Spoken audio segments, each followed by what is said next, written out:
Самы старажытны горад Беларусі, Полацк, упершыню згадваецца ў летапісе пад 862 годам.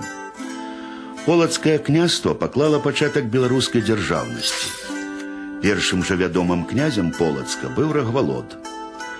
Рагвалод валадарыў у Полацку ў другой палове X стагоддзя. Асноўным насельніцтвам княства былі крывічы, але значную частку складалі і дрыгавічы. Гісторыкі лічаць, што менавіта гэтыя плямёны заклалі аснову беларускай народнасці. Паводле летапісаў, Рагвалод прыйшоў з-за мора. Гэта значыць са Скандынавіі. Скандынаўскія сагі кажуць пра яго паходжанне з паўночнай Нарвегіі. Там будучага полацкага князя ведалі пад імем Рохвальд. Ужо пры Рагвалодзе полацкім князца праводзіць самастойную палітыку, незалежную ні ад Кіева, ні ад Новгорада. У гэты час Полацк самастойная усходнееўрапейская дзяржава. У князя была дачка Рагнеда, прыгожая і ганарлівая дзяўчына.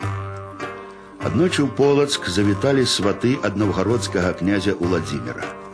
Але Рагнеда адмовіла са словамі: «Не хачу разуці сына рабыні». Разуванне жаніха нявестай славянскі вясельны звычай, які азначаў, што дзяўчына згодная на шлюб і гатовая належаць мужчыне. Калі ў Новгарад перадалі словы полацкай князёўны, абражаны Уладзімір збірае вялікае войска. У 975 годзе ён ідзе вайной на Полацк, спальвае горад. На вачах у Рагнеды забівае Рагвалода, яго жонку і 2 сыноў. Потым гвалтам прымушае дзяўчыну выйсці за сябе замуж. У шлюбе Рагнеда атрымлівае імя Гарыслава. Па меркаваннях гісторыкаў, прычына нападу Уладзіміра на Полацк магла быць і іншай. У адным з летапісаў паведамляецца, што Рагвалод у гэты час захапіў некаторыя наўгародскія воласці, што і справакавала вайну. Аднак гонар не дае Рагнедзе змірыцца са сваім лёсам. Аднойчы ноччу яна спрабуе забіць Уладзіміра, але замах не ўдаўся. Уладзімір прабудзіўся і перахапіў руку з занесеным кінжалам.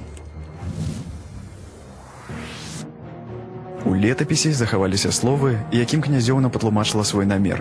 За тое, што бацькоў майго забіў, зямлю яго ў палон узяў, а цяпер не любіш ні мяне, ні дзетак нашых.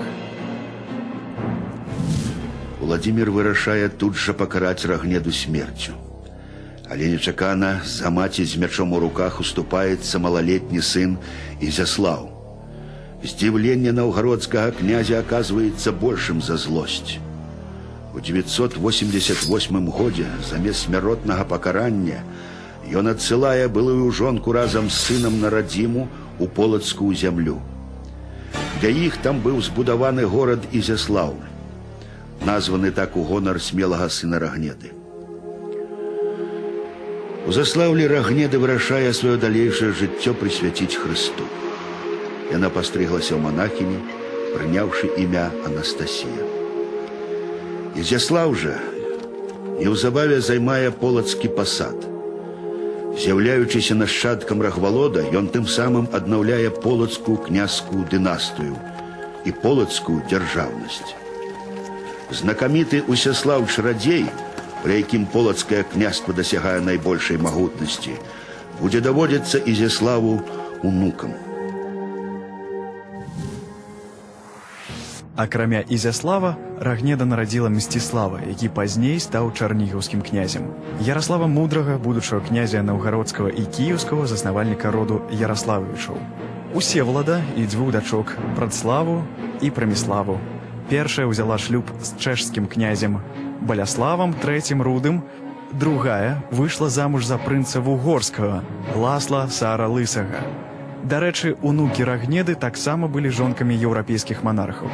А наймалодшая Ганна нават стала каралевай Францыі, выйшаўшы замуж за Генрыка I Капета.